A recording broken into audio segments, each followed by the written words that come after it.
So what you're saying to us is, I have a lot of thoughts about this one, and I'm not willing to give up all of these thoughts that I've had about this one, but I want it to respond differently to me, even though I'm pretty much thinking the same thoughts that I've always thought about it. So I'd like it to be different than it has been being, even though I want to think about it in the same way that I've been thinking about it. Yeah. And you just can't get there from there. But there is something that we want to give to you that we think might free you from this sort of mismatch of thoughts. Often, because you are born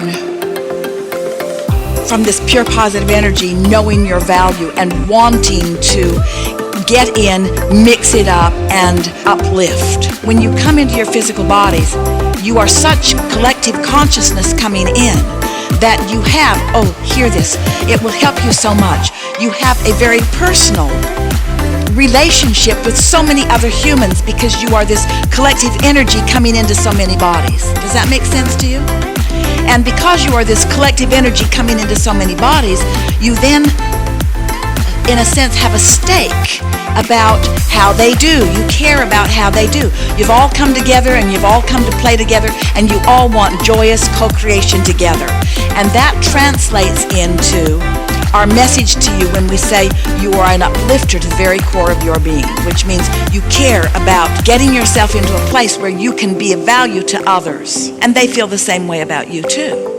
So as you come into your physical bodies, it is natural for you to want to uplift. It is natural for you to want to make a difference. The message that we keep bringing to you over and over again is that you make the difference by reconnecting to this same energy, not by getting all mixed up in the variety of wants and needs that surround you. And so what happens as groups of people like you gather who are consciously aware that you are teachers to the core of your being.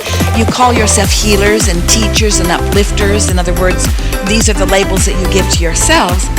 You come, you don't mean to, it's just sort of a natural byproduct of this mindset that you gather up. You come into an attitude of service. You want to be of service to others. And we want you to understand why there are cross currents in that attitude of service, because I've come to serve others. What's the basis of it is, I'm going to find my connection and I'm going to do for you what you haven't figured out how to do for yourself, which sort of flies in the face of your actual intent to come together and be uplifters. Can you feel the cross current in that? We could write 15 or 20 books. We could do it all today, in fact, about what service is and why it usually doesn't work for the one who is serving or for the one who is being served. Because when you say to someone, I do this for you because I see you can't do it for yourself, it's kind of like, thanks a lot, but I'll take it anyway.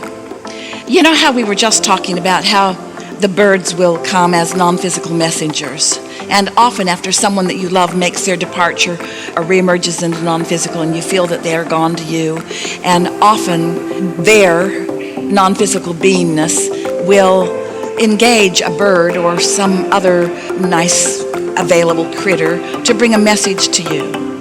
And when you see that bird or that whatever it is just come and look right at you, you for a moment know that that was a message that came from your dearly departed. Sometimes you know that. It happens all the time. And what we would like you to realize is that when you consistently hang around in step 3, 4, 3, 4, 3, 4, 3, 4, 3, 4, where you're in the allowing mode, where you are appreciating and meditating and feeling good and feeling satisfaction and mostly tuned in, tapped in, turned on, and feeling good and feeling joyful and having fun, and then you are like these beasts that roam your planet and the airways of your planet, where when someone else is asking, very often you can be the step 2 in their equation. They're asking, Source is answering, and you are the helpful person right there helping with the answer. It's that inspired being in the right place at the right time and receiving this thing to say to this person right then. You see what we're getting at? That is the ultimate service that you could offer to anyone. So what we're really saying to you is, unless you're in the receiving mode, you cannot be of service to anyone.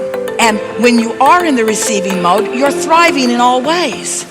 So sacrifice and not letting yourself thrive in all the ways you want to thrive never can put you in a place of service to anyone else that's of any value.